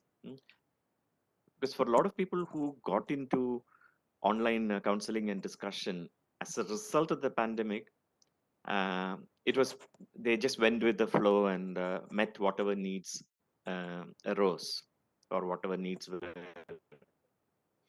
evident to them. Now we had a problem. We had to choose between different groups and their different issues. So initially, and even now, the kind of answer to middle class expressions of anguish is more counseling, more telecounseling, more discussions, and so on. So we were torn. Should we get into that space and use our resources to meet the quite understandable, quite legitimate, quite valid expressions of anguish from people who can do it over social media? And we were asked whether we were going to start helplines and so on, and we said no, because we felt there is a that is very well vocal. There's a vocal group expressing their needs, whereas a lot of people from a different socioeconomic status groups, their issues were much more primary. Like I said earlier, seeing that people who already were experiencing mental health issues, their help continued. So we had to unfortunately prioritize. So we never got into providing helplines or in that kind of broader sense, being part of discussions, allowing ventilation, and so on. Instead, we thought our time was best used by ensuring continuity of services for people whose needs were not just expressions of anguish or discussions. So that was a difficult choice to make, but that is how we did it. The other point that I feel we should talk about in this context is that we are always talking about psychological impact of the need for counseling, the unknown problems which could face us, and so on. But what really I was impressed with, or I have been impressed with, is the resilience of people. Yes, we were all distressed. We had to live with curtailment of our activities, our livelihoods. Physically, we were confined. All the things which we took for granted, like just getting on a bus or a train and going somewhere, we had to adapt to a changed environment. And what has really struck me is the resilience that as individuals and as populations we have shown. That to me has been the most bright spot. Once we realized this, and when we thought about it, it didn't make us, after we got a initial surprise, we realized that this has been how it has always been. Even though records are scanty from the influenza pandemic, or even before that, from the plague epidemics of the past to the influenza pandemic, and even more recently, smaller scale disasters like the floods, earthquakes, whatever. We all know that the rate of suicide goes down. People rally together much more, come to each other's support more, and both as individuals and as a community, we survive. And that is, to me, been the most useful learning. Especially during the early days of the pandemic, there was so much worry about what it is going to do to all our mental states. Forgetting the lesson of history is that we have always survived, we have always we are resilient and we cope. So that is something which I find very optimistic, that we have survived, we have probably grown better by coming through this. I will take your word for it, Manoj, because I do not have your experience of, I do not have your kind of experience, definitely. And and I also don't work in the areas of diagnosis, treatment, etc., right? I'm not in the recovery, uh, hardcore psychiatry in that sense, I'm not in that space at all. So even before the pandemic, when we did forum shows in public, the whole purpose was to create community dialogue on issues surrounding mental health. That was really where I was working, issues like stigma, issues like other prejudices, that affect a response to, a healthy response to mental health. How does one create responsive communities? For example, educational institutions, how can you transform them into responsive communities, so just sort of, or even workplaces, how can you have, a healthy response? How can you create spaces for dialogue about mental health? Why is it so difficult to tell someone when you are going through a mental health problem? Why is it so difficult to start conversations around mental health? I mean, we have all these, you talked about social media, you talked about WhatsApp groups. I mean, we have family WhatsApp groups, or we have school, batches, WhatsApp groups, etc., etc. But you will never see mental health discussed openly. Nobody will say, my mother has dementia, and, does anyone know what to do, or something like that. It's something that even educated middle, or especially educated middle class people are ashamed to talk about, right? So this is my experience, personal experience in my own family, to start these conversations, right? So my attempt, CCDC's attempt really, through TO and through forum theatre or through workshops, has been to make it possible to enlarge the scope for, starting mental health conversations. And how does one do that to address these issues surrounding mental health? And increasingly during the pandemic, the minute I started offering workshops online, and it didn't happen voluntarily from CCDC, it was always in response to invitations. So suddenly invitations started pouring in for short workshops. And the themes were things like, the ethical dilemma during the pandemic, in a medical college, a conference, medical students conference, which was about the pandemic and ethical dilemmas or something like that. And there was an invitation to work with a group of young working women in a corporate space to address the kind of stress, you referred to that, Manoj, that they were facing with work from home issues. So when these invitations came, I was in the space where I was just starting to look at, okay, I have to rethink my work now, and be ready to offer something online. How does one do this online? I had absolutely no clue, but I experimented. And you won't believe, I don't know if, Manoj, you're familiar with this exercise called cop in the head. Did you do that in your training? I don't know, cop in the head. So it's an exercise that looks at internalized oppressions, right? I mean, the cops in your head. So how does one work with cops in one's own head?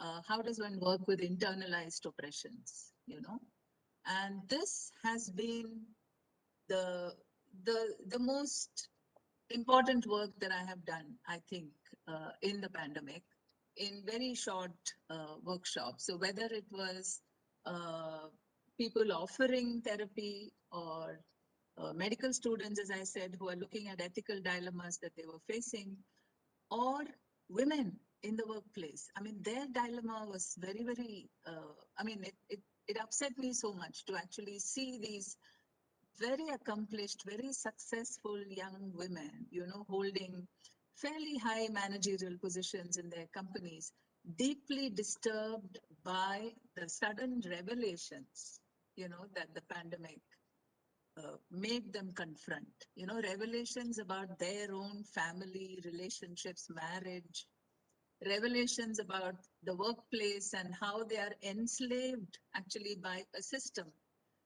where they thought they had reached, they had climbed up the ladder and were in a pretty good position. But this realization that you're ultimately just a slave there, you don't really have a voice to change anything. So there were cracks that were revealed everywhere, which I think disturbed people quite a bit. And that's the reason why there was such a readiness to share during these workshops, the cop in the head workshops. Such a readiness to share. I mean, like I said, it was just under the surface. And what I offer in these workshops is an opportunity to acknowledge, to recognize, to identify one's internalized oppressions, and which you don't do normally in life because you run away from that kind of a hard and bitter truth, right? So, and you don't have the time, and you don't have somebody offering you such a process. So when you are in a process like that, you have an opportunity to gain some insights into what is pushing you towards unhealthy choices, and what are some options available to you.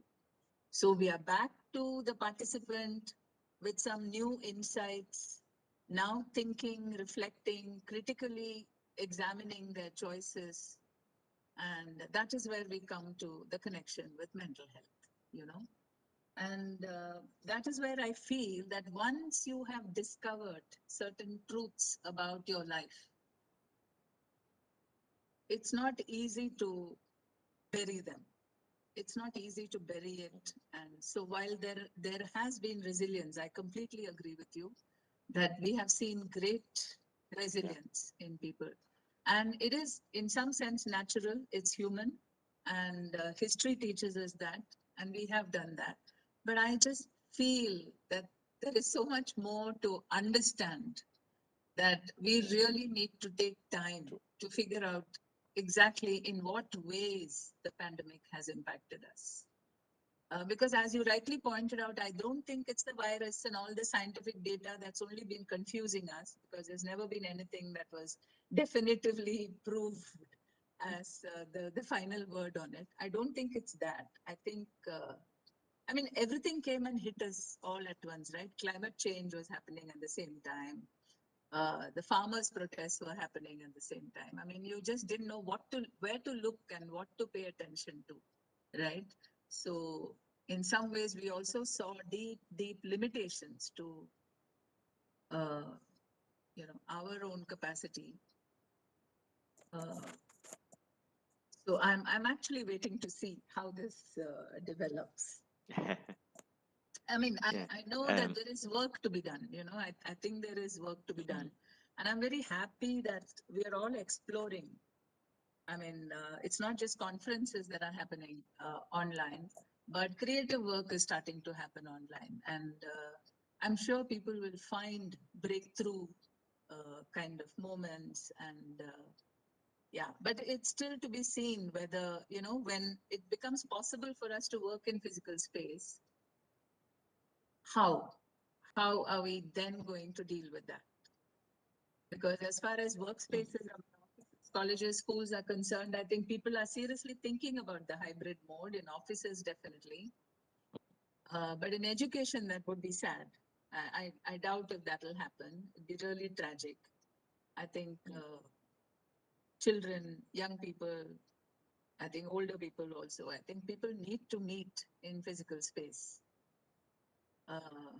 People need to have real conversations in physical space. Yeah.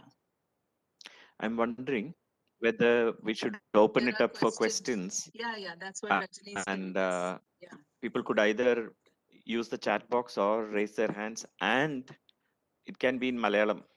Yeah, absolutely. And also, I don't know if anyone is monitoring the YouTube and whether there are questions coming up in the YouTube channel. Okay.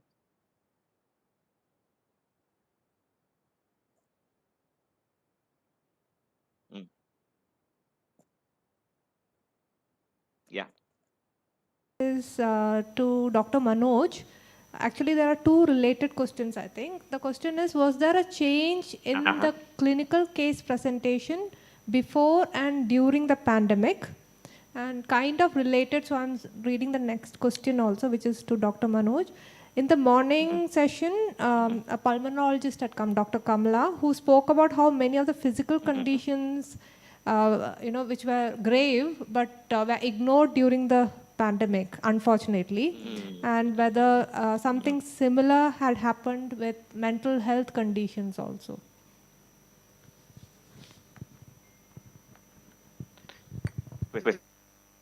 Uh, in terms of, I was alluding to earlier about one of the challenges that we had to make.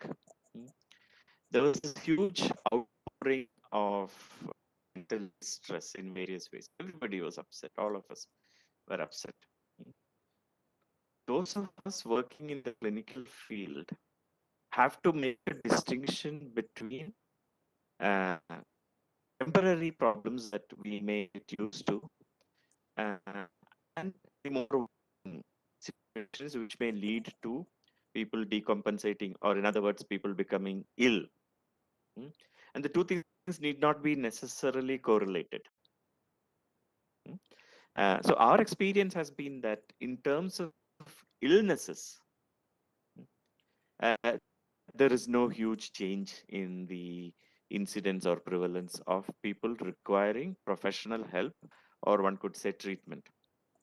Not just medications, but psychotherapy, counseling, those kind of issues. We did not see an explosion of such need. Along the usual lines, it happened.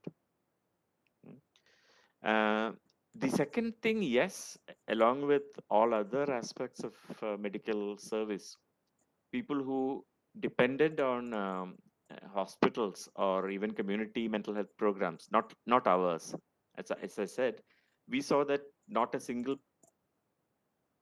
patient or client in our 50 plus clinics suffered, because we were alert to the possibility of their care suffering during this period, and we were proactive. But in systems which are not proactive, a lot of people did not have access to medications.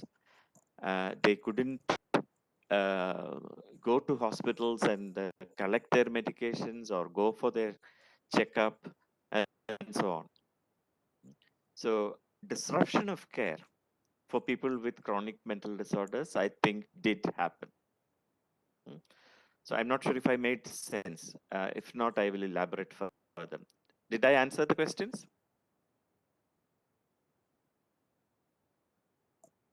Clear or no? Yes, that is clear, sir. Um, Can I add something here? I mean, it just reminded me of a very distressing experience that I had. I used to volunteer, do workshops with a group of people affected by dementia in a dementia care center. And the center shut down and has only recently reopened, but only partially. Not all services are restored, etc., etc. And I think that had disastrous consequences.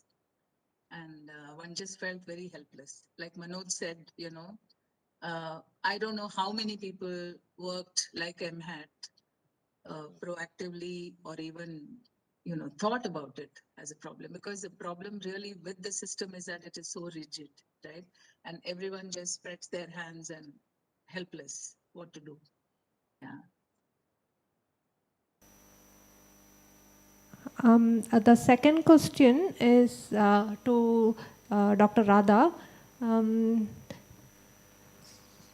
Yeah, actually there are two questions. First one is, during a period, one is more related to Radha, I think. Do you think you will need to do something extra when you restart working with bodies who have been even more sedentary during the lockdown? On the contrary, I think there would be such an eagerness to work with the body. Yeah, I think because there is no right way to, right? It's not as if I'm asking you to raise your leg to this height or anything like that. Whatever you do is fine. And yeah, I'm just waiting for that joy to happen. Yeah. And again to Radha, what was the theme of theatre experience during early days of pandemic period, and what is it now? Did you see anything? Uh, um,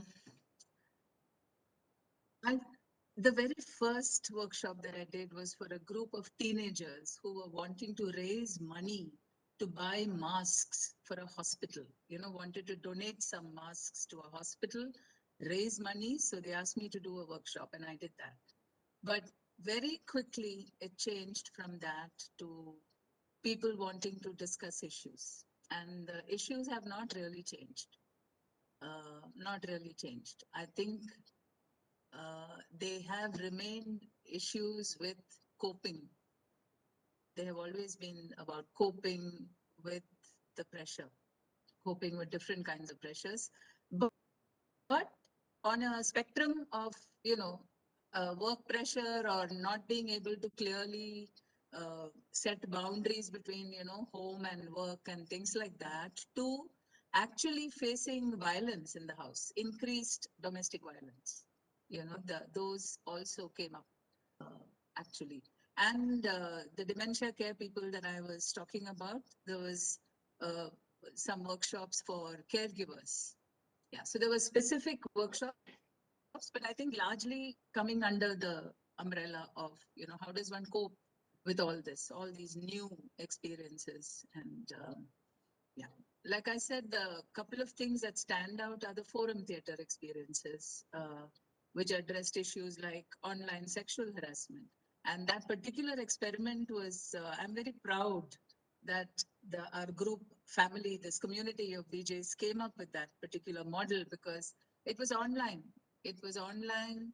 There was the interventions from the audience also happened online. There was a model, and then we converted it to a different model, where interventions happened in real time, etc., etc. So that was not just huge learning in terms of working with this model online, but it was huge learning because it left us with many, many questions about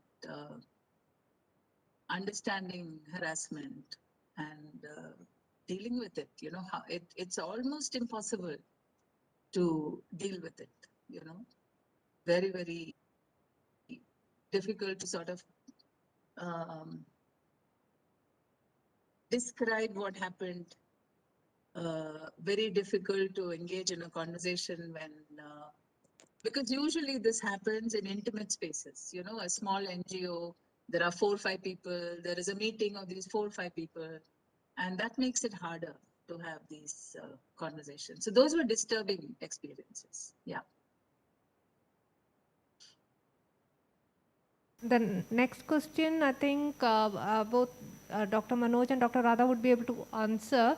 It's about art and recreation, and the question goes, during a period when art and recreation itself is a luxury, does art-based therapeutic interventions reach the marginalized of the marginalized?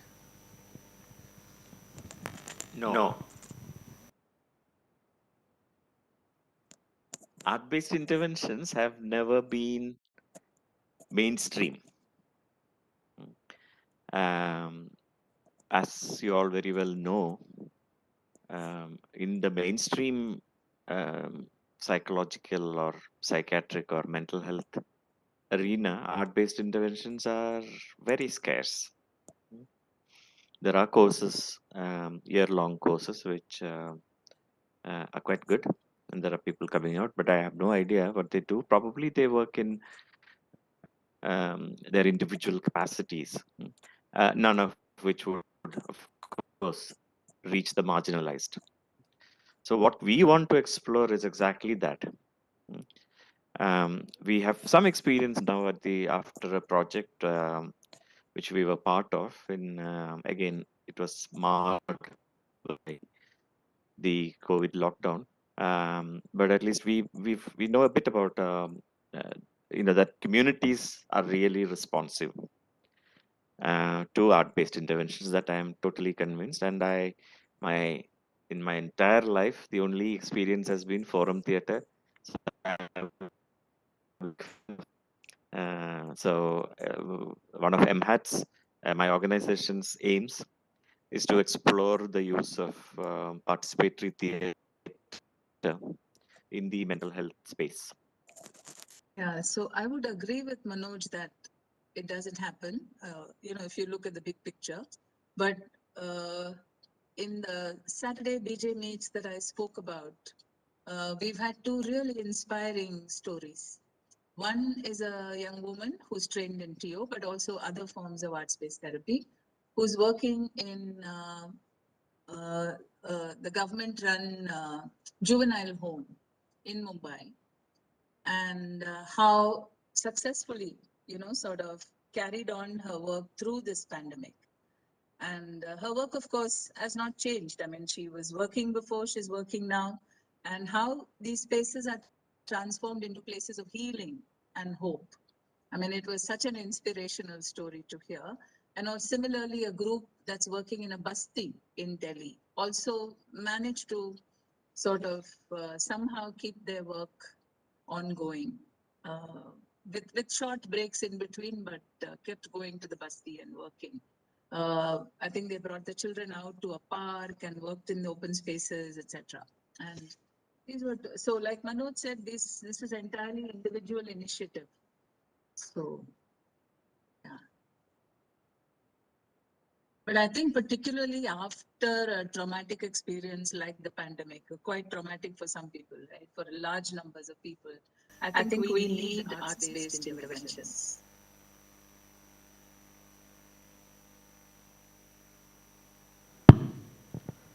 Hi, sir. My question is to Dr. Manoj. Actually, this question comes from one of the dilemma I had while seeing cases during the initial months of outbreak, because sometimes we used to get a lot of cases which shares the features of maybe anxiety spectrum disorders or mood disorders. But when we closely examine these cases, sometimes even as a clinician we tend to see them as the normal or natural human reactions towards an abrupt change in the lifestyle demanded by the COVID scenario. So sometimes even we are in a dilemma whether to consider them as a clinical diagnosis or to see them as a natural human reaction. So the question is whether to normalize or to put a diagnosis and to treat them in a clinical way. So I was just wondering whether you had similar experiences, and if yes, how did you manage it?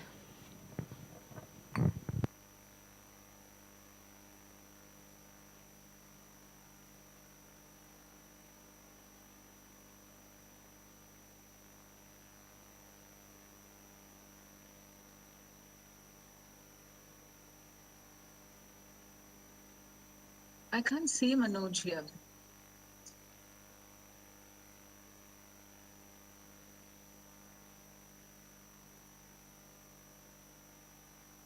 I think Dr. Manoj's internet connection is disrupted. We'll just wait a minute and see.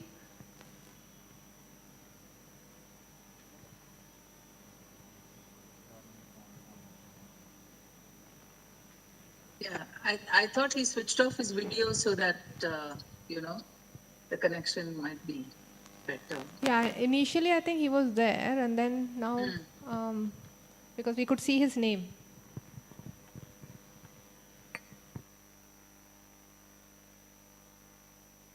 Yeah, I think he's lost his connection.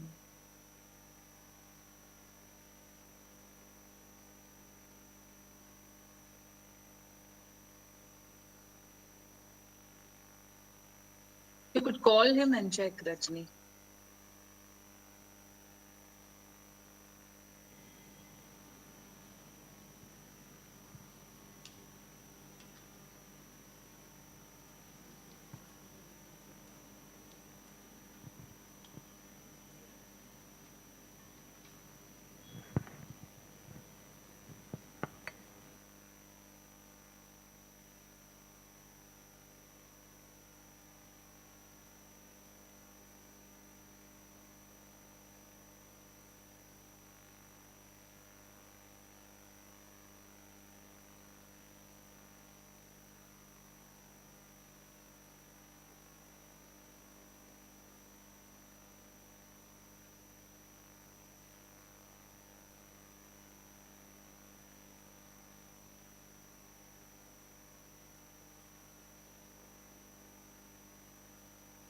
Dr. Manoj's internet connection has gone off. He said he's trying his best to get back in, but we can. It's time anyway, no, Rajni? It's Yeah, that's what he also Yeah. said, that it's anyway Yeah. 4:30. Maybe it's time to wind up. So I don't see any other questions also actually. So um, so we'll wind up, and I'm handing over the mic to Twinkle. Yes, so Dr. Radha Ramaswamy and Dr. Manoj Kumar, we sincerely thank you for agreeing to experiment an online conversation and providing us with many points to think about. Once again, on behalf of all students and faculties of Department of Psychology, University of Calicut, we thank you both for bringing your expertise and experience about the mental well-being during the pandemic period. Thank you, ma'am, and thank you, sir. Thank you. Thank you so much. Thank you, Rajni, and thank you, everyone. Yeah. Thank you, Manoj. But he's not here. Yeah, we'll let him know. Yeah. Yeah. Thanks, Radha. Bye. Thanks. I'm here, I Oh, think. okay. Yeah. Oh, you're back. I just got back. Actually, you have a question to answer, and then maybe we can wind up. I was pretty sure you sneaked off for coffee. Yeah, do go ahead. I'm sorry, something went wrong with my connection.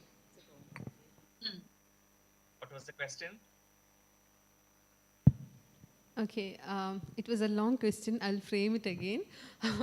The question came from one of the dilemma I had when I was seeing cases during the initial months of outbreak. As a clinician, sometimes we tend to, put some diagnosis when the clinical picture shares or meets the criteria of maybe anxiety spectrum disorders or mood disorders. In the initial months of outbreak, most of the cases were in fact meeting some of these criteria.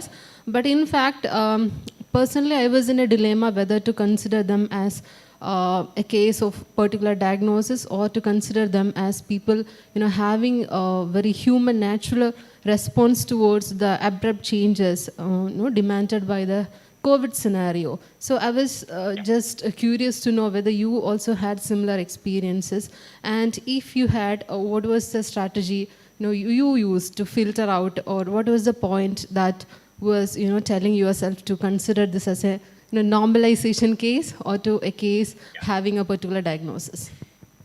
Yeah, sorry. Can you introduce yourself? Just curious. I'm Dr. Neetu. Okay. You're part of the department? Basically a clinical psychologist, but right now I'm working as a teaching faculty. Okay. Yeah. No, that is what I alluded to as a challenge that we had to face in terms of trying to decide, like you said, whether something has crossed into the illness sphere and therefore requires perhaps preparation for a longer term input.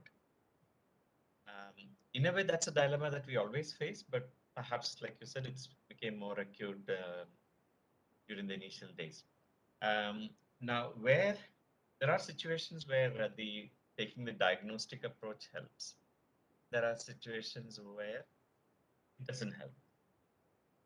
So where it helps in drawing perhaps artificial lines, okay, between normality and abnormality, or between abnormality and illness, is to look at the severity of functional impairment. So if people are extremely distressed about what's happening to them, around them, and so on, but basically, functioning in a reasonable capacity, then we would rather wait, not pathologize their experiences. They still would have their needs to ventilate, talk about it, make sense of it, deal with it, and so on. I would see them as, like you said, normal challenges. So that is really the tricky bit in all clinical work, that you don't pathologize normal life experiences. And a good example is, bereavement and grief. The way the diagnostic system deals with it is to, apart from looking at the functional impairment, looking at the duration also. So if something is going on longer than than normal, in the sense most of us would get over, say, a death. Again, we have to kind of speak in general terms. Individually, it is different. So often when things go on for far too long, or when other people are recovering, they are not recovering. And particularly when their function is kind of going down and down, then we would kind of get into the diagnostic mode, conceptualize them as an episode of depression or adjustment disorder or a panic attack or whatever, and therefore use established methods to deal with them. We had to even a step before, whether to even listen to such people who are distressed. That is what I was alluding to. But if you do get into that space, then this is the only way we can bring those artificial distinctions, only with the aim of helping people. It's not to label them. It's not to bring them under the psychiatric diagnostic umbrella, not at all. But in order to help people, it sometimes helps to have these kind of artificially brought in clarity. Because absolutely, we must not pathologize normal human experiences and consider a cure for all problems. I don't know if Neetu, that answers your question.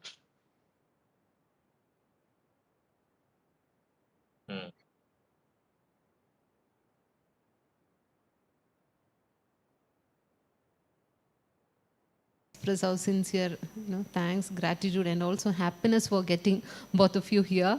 It was nice to, it was really a visual treat to see the conversation between two experts. So thank you so much, Radha ma'am. Thank you so much, Manoj sir. Yeah, let's wind up. Yep. Thank you. Thank you. My grandson had just about enough of being locked up, so he's been making a fuss outside. So now I'll go back to him. I think that's another thing we have in common: grandchildren to enrich our lives. So thank you, organizers. Thank you, everyone. Thanks, Manoj. Enjoyed talking to you.